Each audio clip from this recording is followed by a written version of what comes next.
introduce our first panelist, Pastor Mitchell Wynn, pastor of the Mount Olive Church of Christ. He's also an active volunteer in the Middletown public school system. He's a business owner. He owns Mike Barber Shop, which was a business that was in 505 Main Street that the roof collapsed. And I'll turn it over to him and let him tell the rest of his story. Thank you. Rosa, I think you did an excellent speech and very informative of the information that you give us. We hope that we'll be able to take this information and really utilize it in our community. And there's many ideas you brought that we can put together to fight on. And one of the things that is funded, just like, for instance, I'm in the part of the PLTI, which is the Parent Leadership Training Institute, which is also funded by one of these things that you were saying is probably end up being cut.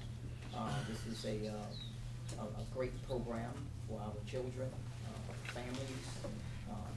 It's a leadership training that parents can become leaders, in their communities, and it's a cornerstone of a program which is of respect, validation and a belief.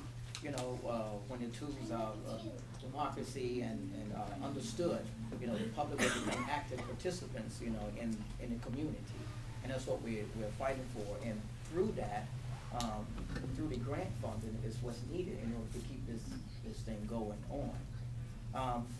One of the other things that I'm heavily involved with, and that's also part of it also, is the Connecticut Health Foundation, which we deal with mental illness. We deal with a lot of after-school programs and during-school programs. We work with, and this is an independent,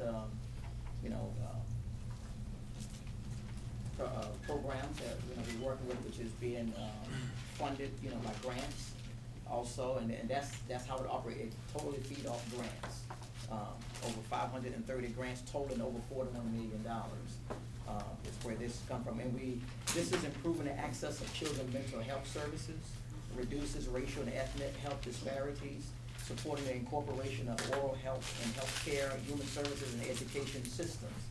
And aside from directly supporting community-based and institutional grant proposals, the Connecticut fosters, this Connecticut health system here fosters discussions surrounding public health issues by convening meetings and conferences, educational briefings, that we have in our local community here.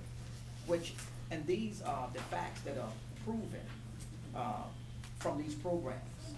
And these programs are definitely needed through these grants.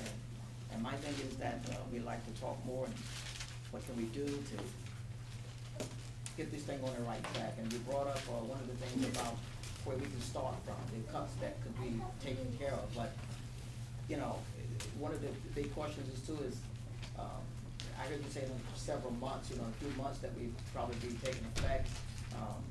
I guess we need to get moving.